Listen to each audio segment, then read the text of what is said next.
Hello दोस्तों, नमस्कार। मेरा नाम है प्रदीप। स्वागत है आपका स्टडी सर्च पॉइंट के यूट्यूब चैनल पर। प्राचीन भारतीय इतिहास विषय के अंतर्गत वीडियो के इस अंक में शैव संप्रदाय को लेकर के हम चर्चा करेंगे। समझेंगे शैव संप्रदाय को लेकर जो महत्वपूर्ण चीज़ें हैं, साथ ही साथ जो परीक्षा की दृष्टि से महत्वपूर्ण बातें यहाँ पर हैं शैव संप्रदाय को लेकर के, उन सभी चीज़ों पर यहाँ पर हम चर्चा करेंगे। वीडियो अगर पसंद आता तो अपने साथियों से भी साझा करें। हमारे चैनल पर पहली बार आए हैं तो चैनल को सब्सक्राइब करके बेल आइकन अवश्य प्रेस करें, ताकि हमारे चैनल पर अपलोड किए जाने वाले वीडियो का नोटिफिकेशन आपको मिलता रहे। तो शुरू करेंगे आज के अपने इस वीडियो के अंक को। सबसे पहले शैव संप्रदाय को लेकर के जो महत्वपूर्ण बातें हैं उसको जानते हैं। देखिए, जैसे कि नाम से ही यहाँ पर स्पष्ट हो रहा है कि शैव का मतलब है शिव, और शिव से संबंधित जो धर्म है वह आपका शैव धर्म है। और शिव के जो उपासक हैं उनको शैव कहा जाता है, या कह सकते हैं कि भगवान शिव तथा जो इस भगवान शिव के अवतार हैं उनको मानने वालों को शैव यहाँ पर कहा जाता है। और शिव से संबंधित जो धर्म है वो आपका शैव धर्म है। शैव संप्रदाय के अंतर्गत अनेक उप संप्रदाय हैं, जिनमें चार प्रमुख उप संप्रदाय आते हैं: शाक्य, नाथ, दशनामी और नाग। ये चार उप संप्रदाय हैं जो कि शैव संप्रदाय के अंतर्गत आते हैं। अथर्ववेद में हमें शिव के चार नामों का उल्लेख मिलता है: भव, सर्व, पशुपति और भूपति। तो ये चार नाम शिव के लिए उल्लेखित हमें मिलते हैं ऋग्वेद के अंतर्गत। शैव संप्रदाय के अंतर्गत लिंग पूजा का एक विशेष महत्व है, और लिंग पूजा का जो पहला स्पष्ट वर्णन हमें देखने को मिलता है वो मिलता है मत्स्य पुराण में। जैसा कि वैष्णव संप्रदाय या भागवत धर्म के अंतर्गत हमने आपको बताया था कि मत्स्य पुराण से विष्णु के 10 अवतारों के बारे में हमें जानकारी मिलती है। तो उसी क्रम में मत्स्य पुराण में हमें लिंग पूजा से संबंधित पहला स्पष्ट वर्णन भी देखने को मिलता है। इसके अलावा महाभारत के अनुशासन पर्व में भी लिंग पूजा का वर्णन मिलता है। तो मत्स्य पुराण में पहला स्पष्ट वर्णन देखने को मिलता है लिंग पूजा का। उसके बाद महाभारत के अनुशासन पर्व में भी हमें लिंग पूजा के बारे में जानकारी मिलती है। वामन पुराण और महाभारत, इन दोनों ग्रंथों में हमें, इन दोनों साहित्यिक रचनाओं में हमें, या धार्मिक रचना कह सकते हैं, इनमें शैव संप्रदाय की जो संख्या है वो 4 बताई गई है। और शैव संप्रदाय की जो संख्या 4 बताई गई है उनमें पहला संप्रदाय है पाशुपत। दूसरा जो संप्रदाय है वो है कालपलिक, जिसको कापालिक भी कहा जाता है, कापालिक या कालपलिक। तीसरा जो संप्रदाय है वह है कालमुख, या इसको कालामुख भी कहा जाता है, ठीक है, कालामुख।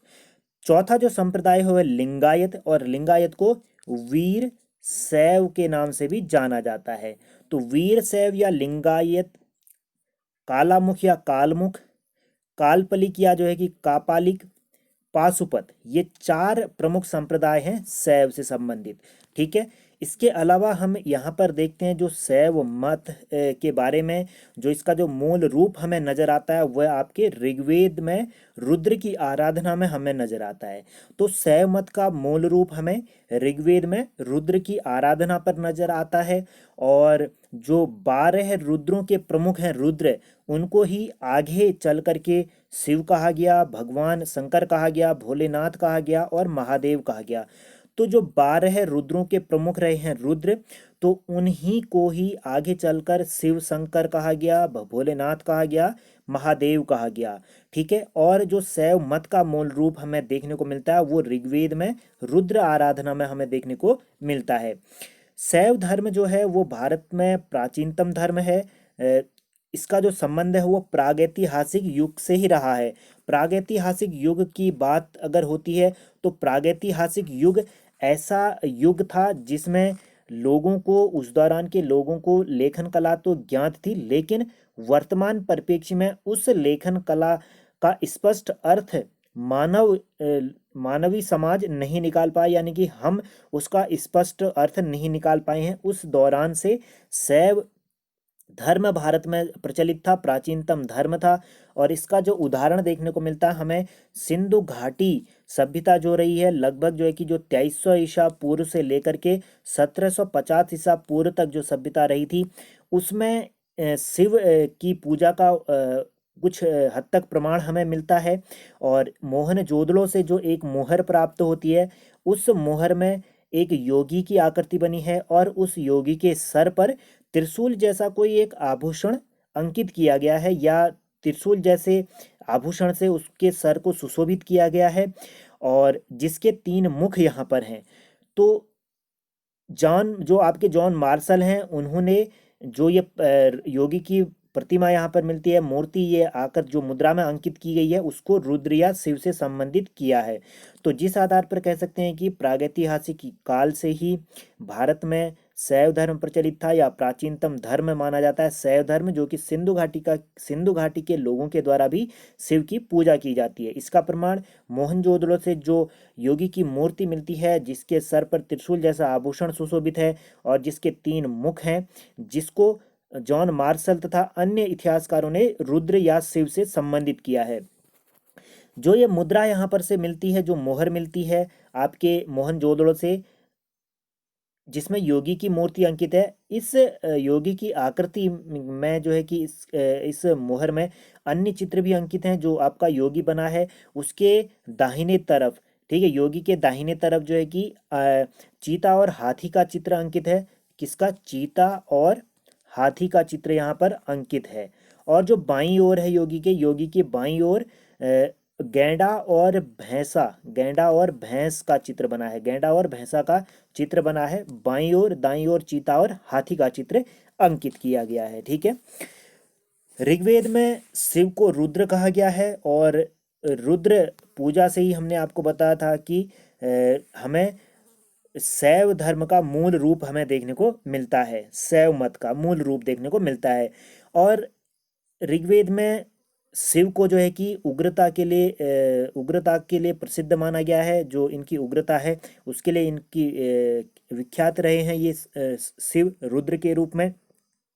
और रुद्र को ही समस्त लोकों का यहाँ पर स्वामी माना गया है। वाजपेयी संहिता के शतुंद्री जो मंत्र है, उसमें शतुंद्री मंत्र के अंतर्गत वाजपेयी संहिता में रुद्र यानी कि शिव को तीनों लोगों का स्वामी बताया गया है, जो कि मोस्ट इम्पोर्टेंट है। जैसा कि इससे पहले हमने बताया था कि अथर्ववेद में शिव को 4 नामों से वर्णित किया गया है, एक पशुपति, भव, भूपति और सर्व से। ठीक है, सर्व, पशुपति, भूपति और भव नाम से वर्णित किया गया है अथर्ववेद में भगवान शिव को। पतंजलि के महाभाष्य से भी हमें जानकारी मिलती है कि 2री सदी ईसा पूर्व के दौरान शिव की मूर्ति बनाकर पूजी जाती थी। तो पतंजलि का जो महाभाष्य है, उससे भी हमें जानकारी मिलती है कि 2री सदी ईसा पूर्व का जब समय था, उस दौरान भी शिव की मूर्तियां बनाई जाती थी और उसको पूजा जाता था। और महाभाष्य में शिव के विभिन्न नामों का उल्लेख मिलता है, जिसमें जो प्रमुख नाम है, शिव को रुद्र कहा गया है महाभाष्य में, महादेव कहा गया है, गिरीश कहा गया है, भव कहा गया है, सर्व कहा गया है और त्र्यंबक कहा गया है। तो त्र्यंबक, सर्व, भव, गिरीश, महादेव और रुद्र, यह नाम हमें पतंजलि के महाभाष्य में शिव के लिए मिलते हैं। कुषाणों के शासक जो थे, कुषाण राजवंश जो था, उनके शासकों ने भी अपने सिक्कों पर शिव, वृषभ और त्रिशूल जैसी आकृतियां अंकित की हैं, और जिससे यह हमें जानकारी मिलती है जो कुषाण शासक थे वह शैव धर्म के उपासक थे, या शैव संप्रदाय को मानने वाले वो शासक रहे थे। हालांकि कुषाण शासक जो है कि वो आपके वैष्णव धर्म को भी मानने वाले रहे थे, और उसी क्रम में कुछ कुषाण शासक शैव मत को मानने वाले भी रहे थे, क्योंकि कुषाणों के जो सिक्के प्राप्त होते हैं उसमें शिव की, वृषभ, त्रिशूल की आकृतियां हमें देखने को मिलती हैं। इसके अलावा उदयगिरी, जो कि आपका उड़ीसा के क्षेत्र में उदयगिरी की पहाड़ियां हैं, वहां पर गुहा लेख से हमें जानकारी मिलती है कि जो चंद्रगुप्त द्वितीय था, उसका प्रधानमंत्री वीरसेन ने उदयगिरी की पहाड़ियों में एक शैव गुफा का निर्माण करा करके शैव संप्रदाय के लोगों को उसको दिया हुआ था। तो उदयगिरी गुहा लेख से हमें जानकारी मिलती है कि चंद्रगुप्त द्वितीय, जो विक्रमादित्य के नाम से जाना जाता है, गुप्त शासक, तो उसका जो प्रधानमंत्री वीरसेन था, उसने उदयगिरी की पहाड़ियों में एक शैव गुफा का निर्माण करा हुआ था। ठीक है। इसके अलावा जो यहाँ पर कुमार गुप्त, ठीक है, कुमार गुप्त के समय में भी हम देखते हैं कि खोह और करमदंडा, तो करमदंडा और खोह नामक स्थान पर शिवलिंग की स्थापना इसने कराई थी, जो कि मध्य प्रदेश के क्षेत्र में स्थित है खोह और करमदंडा स्थल। ठीक है, तो करमदंडा और खोह नामक स्थल पर कुमार गुप्त ने शिवलिंग की स्थापना करा करके मंदिर का निर्माण यहाँ पर कराया हुआ था। गुप्त काल में नाचना कुठार मध्य प्रदेश के क्षेत्र में ही है। नाचना कुठार में पार्वती मंदिर का निर्माण कराया गया था, और भूमरा ये भी मध्य प्रदेश के क्षेत्र में ही है, और यहाँ पर शिव मंदिर का निर्माण कराया गया था। तो गुप्त शासन काल के दौरान नाचना कुठार मध्य प्रदेश में पार्वती मंदिर और भूमरा मध्य प्रदेश में शिव मंदिर का निर्माण कराया गया था। कालिदास के कुमार संभव से भी हमें शिव महिमा के गुणगान की जानकारी मिलती है। कालिदास का जो कुमार संभव जो रचना है उसमें शिव की महिमा का गुणगान यहाँ पर किया गया है। और जो चंदेल शासक हैं, खजुराहो का प्रसिद्ध जो कंदरिया महादेव का मंदिर है वह चंदेल शासकों के द्वारा बनाया गया है। चंदेल शासकों के द्वारा मध्य प्रदेश में खजुराहो का प्रसिद्ध जो कंदरिया महादेव मंदिर है वह चंदेल शासकों के द्वारा निर्मित किया गया है।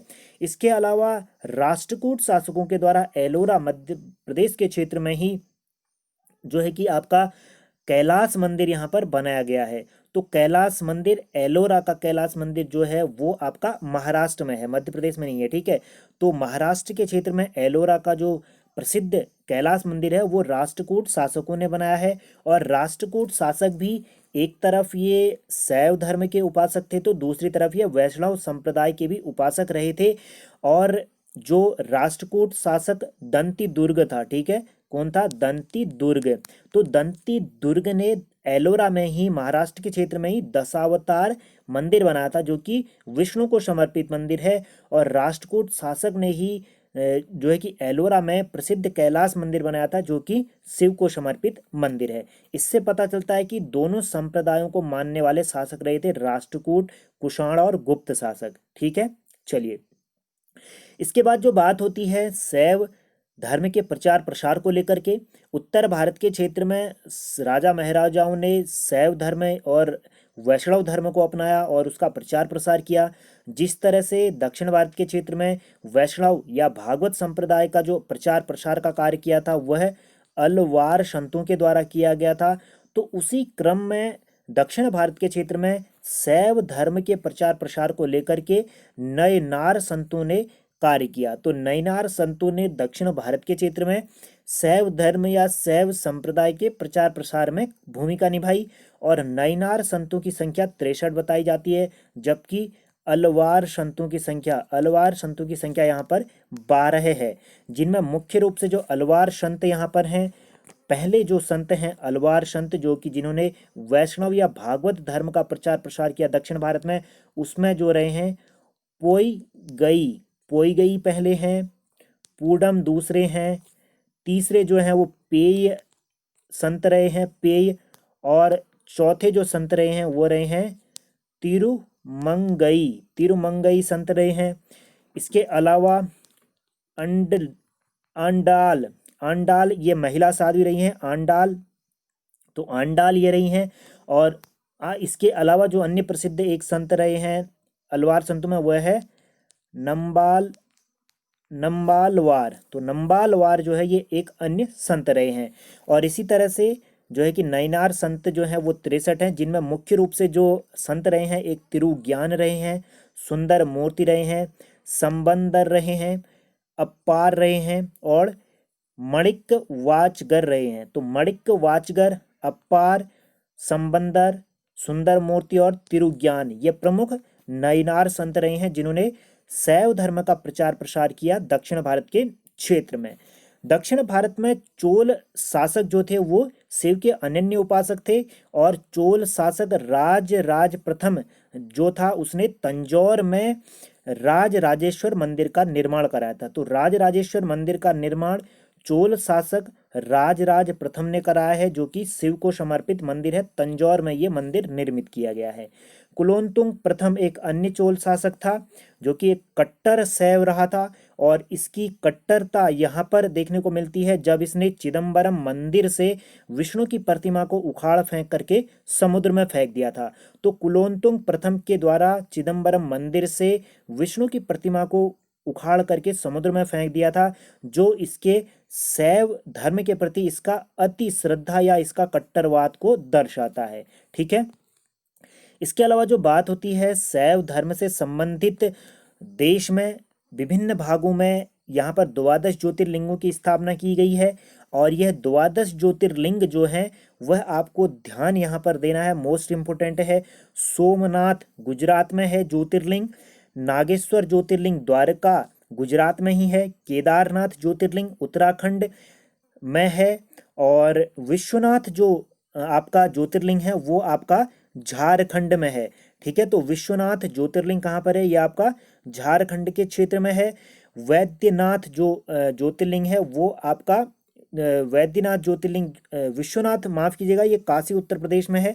वैद्यनाथ जो है आपका झारखंड में है। ठीक है, तो विश्वनाथ कहाँ पर है? काशी उत्तर प्रदेश में है, और वैद्यनाथ जो है आपका वो है झारखंड में।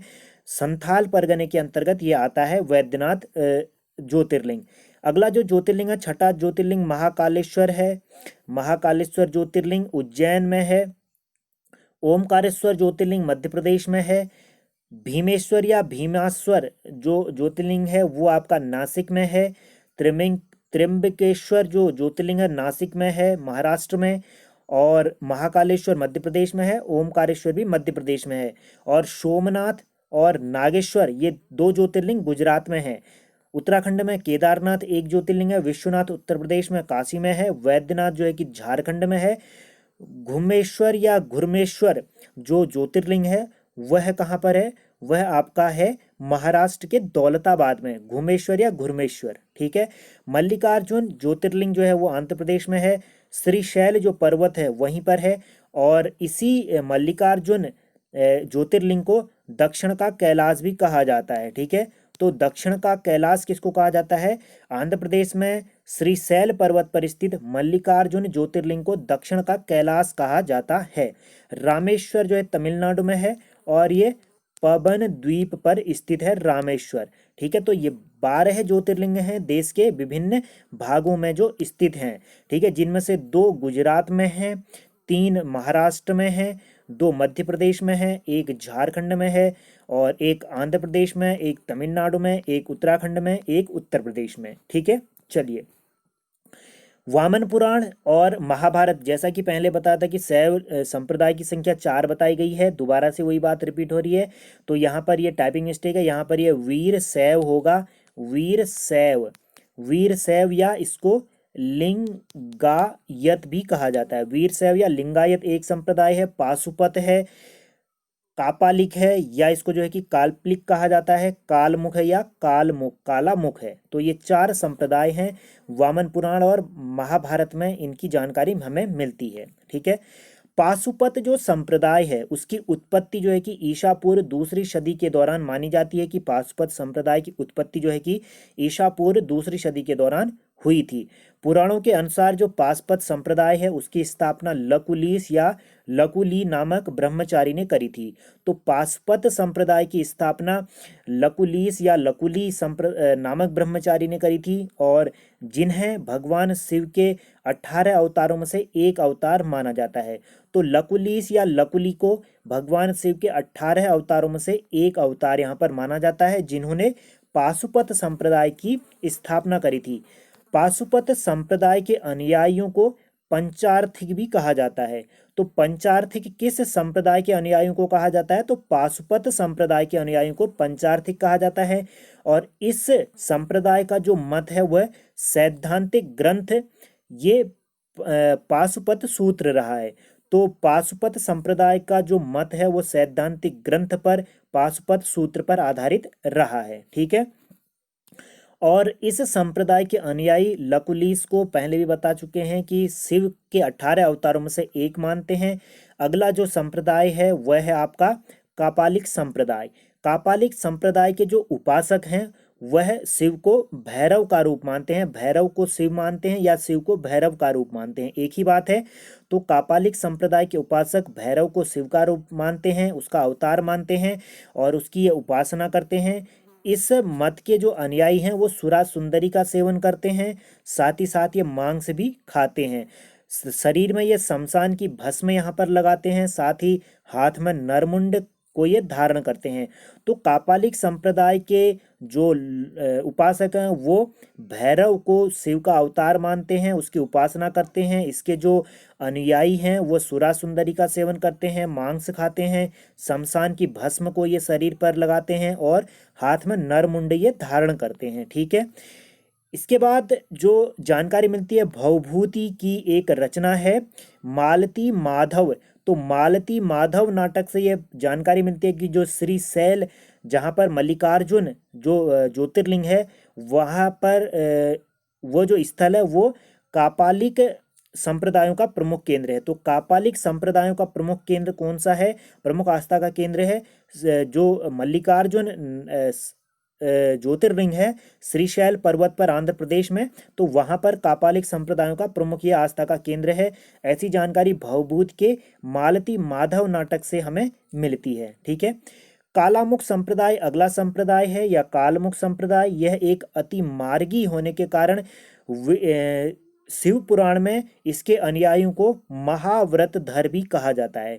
तो किस संप्रदाय के लोगों को या अनुयायियों को अतिमार्गी होने के कारण शिव पुराण में महाव्रतधर नाम से जाना जाता है? तो कालामुख या कालमुख संप्रदाय के अनुयायियों के अतिमार्गी होने के कारण शिव पुराण में इन्हें महाव्रतधर के नाम से जाना जाता है।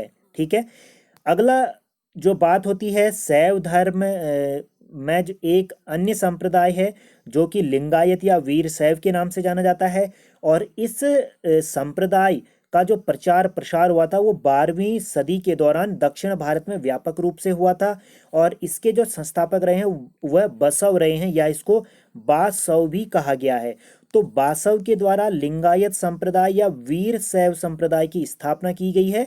और 12वीं शताब्दी के दौरान दक्षिण भारत के क्षेत्र में लिंगायत संप्रदाय या वीर संप्रदाय का व्यापक प्रचार प्रसार देखने को हमें मिलता है। ठीक है। शैव संप्रदाय जो है या शैव धर्म जो है उसका एक नया रूप हमें कश्मीर में भी देखने को मिलता है। और कश्मीर का जो संप्रदाय था शैव का वह एक शुद्ध रूप से जो है कि दार्शनिक या कह सकते हैं कि ज्ञान मार्गी संप्रदाय था, यानी कि दर्शन विचारों पर आधारित ये संप्रदाय था जिसका जन्म कश्मीर के क्षेत्र में हुआ है और ये शैव धर्म से संबंधित रहा है। ठीक है। नाथ संप्रदाय एक अन्य संप्रदाय रहा है आपके शैव धर्म में या शैव संप्रदाय में कह लें। तो 10वीं सदी के अंत में या जब 11वीं सदी का आरंभ हो रहा था उस दौरान मत्स्येंद्र नाथ के द्वारा यह संप्रदाय चला गया था, नाथ संप्रदाय। तो नाथ पंथ संप्रदाय किसके द्वारा चलाया गया है? मत्स्येंद्र नाथ के द्वारा चलाया गया है, जो कि 10वीं सदी के अंत में या 11वीं सदी के आरंभ में इसको चलाया गया था। और इसमें शिव को आदिनाथ मानते हुए शिव के जो नव नाथों के जो दिव्य नवनाथ जो हैं उनमें से एक दिव्य पुरुष इनको माना गया है। तो जो मत्स्येंद्र नाथ के द्वारा नाथ संप्रदाय जो चला गया था उन्होंने शिव को आदिनाथ मानते हुए नवनाथों को एक दिव्य पुरुष की मान्यता इसमें इन्होंने दी हुई थी। और बाबा गोरखनाथ ने 10वीं और 11वीं सदी के दौरान नाथ संप्रदाय के मत का अधिकाधिक प्रचार प्रसार किया हुआ था। तो बाबा गोरखनाथ के द्वारा 10वीं और 11वीं सदी के दौरान बड़ी मात्रा में या बड़े स्तर पर जो है कि आपके नाथ पंथ संप्रदाय का प्रचार प्रसार यहाँ पर किया हुआ था, जो कि महत्वपूर्ण बात है, आपको ये ध्यान देना है। तो ये सारी की सारी चीज़ें शैव धर्म से जुड़ी हुई थी। हालांकि इसमें बहुत सारी चीज़ें अभी और हैं, वह अगले वीडियो के अंक में हम चर्चा करेंगे कि कौन कौन सी चीज़ें और इसमें शेष रही हैं। वीडियो ज़्यादा लंबा ना हो तो इस वीडियो पर यहीं तक हम चर्चा कर रहे हैं। अगले वीडियो के अंक में पुनः जो है कि कुछ अन्य जानकारियों के साथ शैव धर्म से संबंधित जानकारी आप तक साझा करेंगे। उम्मीद है ये वीडियो का अंक आपको पसंद आया होगा। वीडियो अगर पसंद आया तो अपने साथियों से भी साझा करें। हमारे चैनल पर पहली बार आए हैं तो चैनल को सब्सक्राइब करके बेल आइकन अवश्य प्रेस करें ताकि हमारे चैनल पर अपलोड किए जाने वाले वीडियो का नोटिफिकेशन आपको मिलता रहे। उम्मीद है आप सभी लोग घर पर बने होंगे, अपनी पढ़ाई पर नियमित फोकस बनाए रखे होंगे। जैसे ही चीज़ें सामान्य होंगी और आपकी परीक्षाएं जो होनी है वो पुनः से सुचारू रूप से चलाई जाएंगी, तो अभी से आप अपनी तैयारी जारी रखें। और आने वाले समय में जब भी परीक्षाएं होंगी तो आप उन परीक्षाओं में निश्चित ही सफलता प्राप्त करें। इसी कामना के साथ मिलेंगे अपने अगले वीडियो के अंक में। तब तक के लिए घर पर रहें, सुरक्षित रहें, अपने अपनों का ध्यान रखें। जय हिंद, जय भारत।